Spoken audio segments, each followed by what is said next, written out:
Assalamualaikum warahmatullahi wabarakatuh. Perkenalkan, nama saya Fatimah Musdalifah dari kelas H angkatan 2019 S1 Farmasi Universitas Megaristi Makassar.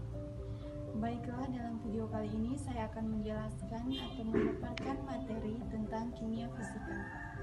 Sebelumnya saya berterima kasih kepada Ibu Nur Hikmah, MSc APT selaku dosen pembimbing kimia fisika.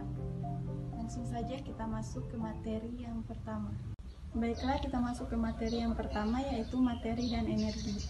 Di sini hukum kekekalan massa bunyinya yaitu massa zat sebelum dan sesudah reaksi adalah sama. Klasifikasi materi.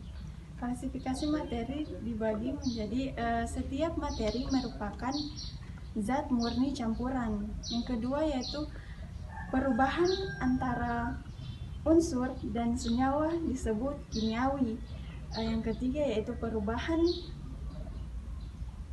antara zat dan campuran disebut fisika. Kita masuk ke energi. Apa sih itu energi? Energi adalah kemampuan untuk melakukan usaha.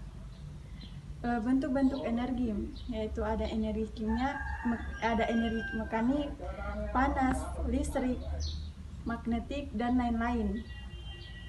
Hukum kekekalan energi bunyinya yaitu energi tidak dapat diciptakan dan tidak dapat dimusnahkan.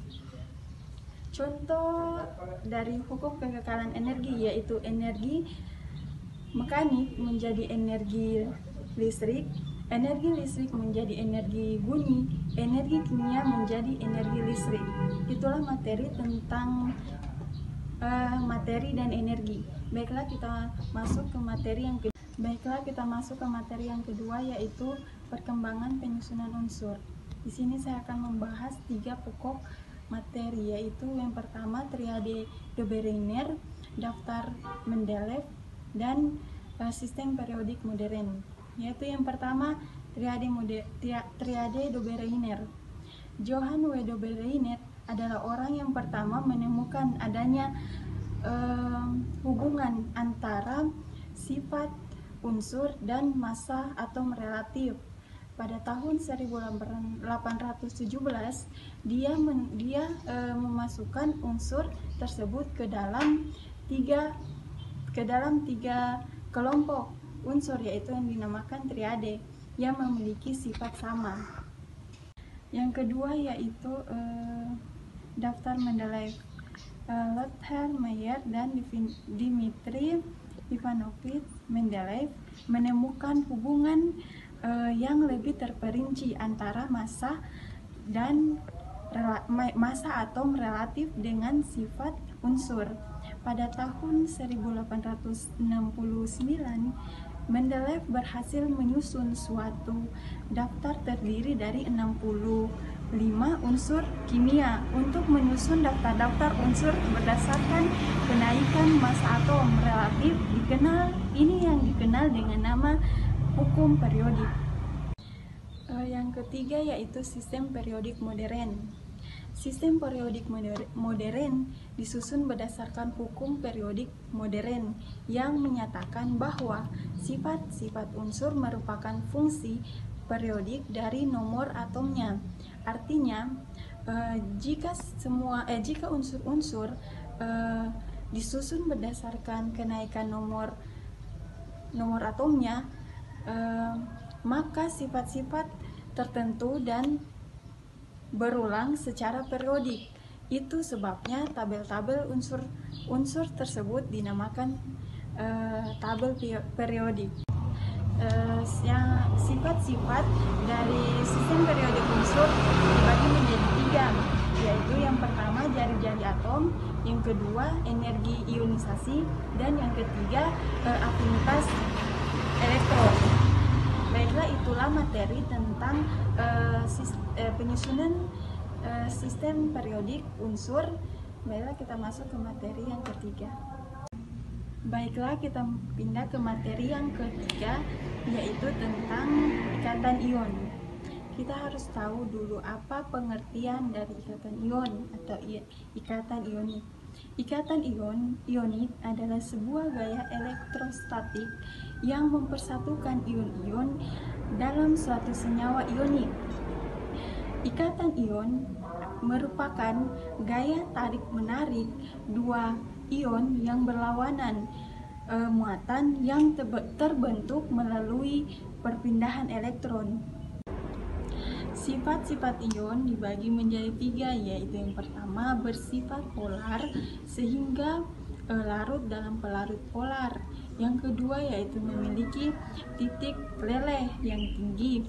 Yang terakhir baik larutan maupun leleh bersifat elektrolit. Yang pembahasan tentang pembentukan ikatan ion. Pembentukan ikatan ion di sini ada namanya transfer elektron atau dibagi menjadi ion positif dan ion negatif. Contohnya kita bisa lihat di sini. Inilah contoh pembentukan ikatan ion. Di sini dalam pembentukan ikatan ion ada yang melepaskan satu elektron dan ada yang menerima satu elektron. Kita pindah ke senyawa ionik. Senyawa ionik ini adalah gabungan dari kation dan anion. Baiklah, kita masuk ke materi yang keempat, yaitu tentang ikatan kovalen. Ikatan kovalen merupakan ikatan yang terjadi karena pemakaian bersama pasangan elektron.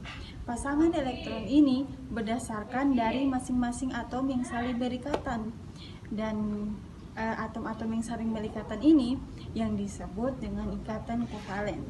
Ikatan kovalen terbentuk ketika dua elektron sepasang elektron dipakai secara bersama oleh dua atom yang sama atau dua atom yang berbeda. Untuk menggambarkan terjadinya ikatan kovalen biasanya dipakai struktur Lewis. Macam-macam ikatan kovalen. Di sini berdasarkan kepolaran ikatan dibagi menjadi dua, yaitu ikatan kovalen polar dan ikatan kovalen nonpolar. Ikatan kovalen polar yaitu ikatan yang PeI-nya cenderung tertarik ke salah satu atom yang berikatan. Ikatan kovalen nonpolar merupakan ikatan kovalen di mana elektron-elektron yang membentuk ikatan lebih banyak menghabiskan waktunya untuk berputar dan berkeliling di sekitar salah satu atom. Kedua, satu ikatan dalam hal ini ikatan tunggal antara dua atom dibentuk dengan penggunaan bersama dua elektron. Yang ketiga, satu garis sebagai ganti pasangan titik sering digunakan untuk menunjukkan pasangan elektron ikatan. Yang keempat yaitu elektron yang tidak digunakan untuk ikatan tetap sebagai elektron bebas. Yang terakhir, kecuali untuk atom hidrogen. Baiklah, kita pindah ke materi yang kelima, yaitu ikatan logam dan ikatan hidrogen. Pengertian dari ikatan logam adalah ikatan yang terbentuk akibat adanya gaya tarik-menarik yang terjadi antara muatan positif dari ion-ion logam dengan muatan negatif dari elektron-elektron yang bebas bergerak yang dihasilkan oleh elektron masing-masing logam. Sifat-sifat logam dibagi ada beberapa, yaitu yang pertama, logam dapat ditempa, dibengkokkan, direntangkan, dan tidak rapuh. Yang kedua, sifat mengkilap. Yang ketiga, daya hantar listrik. Yang keempat, daya hantar panas. Dan yang terakhir, titik didih dan titik leleh tinggi. Kita masuk kepada faktor-faktor yang mempengaruhi ikatan logam. Yang pertama yaitu jari-jari atom. Yang kedua, titik leleh dan titik didih. Yang ketiga, jumlah elektron valensi atau elektron yang terdelokalisasi. Yang keempat yaitu bilangan koordinasi. Contoh-contoh ikatan logam, yaitu ikatan logam natrium. Contoh dari ikatan logam yang dibagi menjadi dua, diantaranya ikatan natrium dan ikatan magnesium. Kita pindah pada materi ikatan hidrogen. Pengertian dari ikatan hidrogen yaitu merupakan ikatan atom molekul yang memiliki atom H yang terikat pada atom yang memiliki keelektronegativitas yang tinggi. Ikatan hidrogen digambarkan sebagai suatu bentuk interaksi elektrostatik antara atom hidrogen yang terikat pada atom keelektronegativitas dengan atom elektronegatif. Pada pembahasan sifat-sifat hidrogen. Sifat-sifat hidrogen dibagi beberapa, yaitu yang pertama, gas tidak berwarna, tidak berbau, dan tidak berasa. Yang kedua, mudah terbakar. Yang ketiga, terdapat lebih banyak di bumi dalam bentuk persenyawaan. Yang keempat, memiliki titik didih dan titik lebur yang rendah. Yang terakhir, pada suhu normal, hidrogen adalah gas inert. Berdasarkan adanya ikatan hidrogen pada senyawa dibagi menjadi dua, yaitu ikatan hidrogen intramolecular dan ikatan hidrogen intramolekuler. Ikatan hidrogen intramolekuler yaitu ikatan hidrogen yang terjadi pada molekul yang berbeda atau antar molekul. Sedangkan ikatan hidrogen intramolekuler yaitu ikatan hidrogen yang terjadi pada satu molekul atau dalam satu senyawa. Baiklah, inilah contoh dari ikatan logam dan ikatan hidrogen.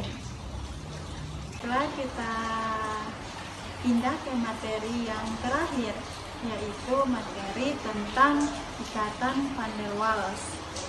Kita harus tahu dulu pengertian dari ikatan van der Waals, yaitu gaya tarik-menarik antara atom atau molekul, di mana gaya ini relatif jauh lebih lemah dibandingkan gaya yang timbul karena ikatan valensi, dan besarnya gaya ini adalah 10 sampai 7 kali jarak antara atom-atom atau molekul-molekul. Gaya van der Waals dalam ikatan kimia merujuk pada jenis tertentu gaya gaya antar molekul. Gaya van der Waals terjadi akibat interaksi antara molekul-molekul nonpolar atau gaya London, antara molekul-molekul polar atau gaya dipol-dipol, dan atau antara molekul-molekul nonpolar dengan molekul polar atau gaya dipol-dipol terreduksi. Klasifikasi dari gaya van der Waals dapat dibagi berdasarkan jenis kepolaran molekulnya, yaitu dibagi interaksi ion dipol, interaksi dipol-dipol, interaksi dipol terreduksi. Baiklah, tinggal pada faktor yang mempengaruhi ikatan van der Waals. Pada gaya London ini dipengaruhi oleh dua jenis faktor, yaitu yang pertama, jumlah elektron dalam atom atau molekul. Makin besar ukuran atom atau molekul, makin besar juga jumlah elektronnya. Yang kedua yaitu bentuk molekul yang memanjang atau tidak bulat.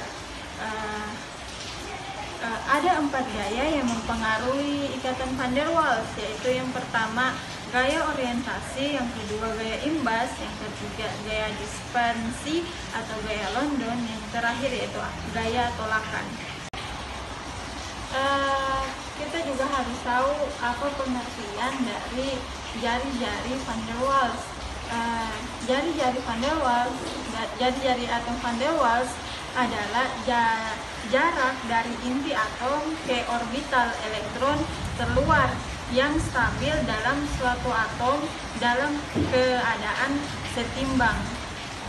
Itulah yang bisa saya sampaikan. Lebih kurangnya saya mohon maaf. Wabillahi taufiq wal hidayah. Wassalamualaikum warahmatullahi wabarakatuh.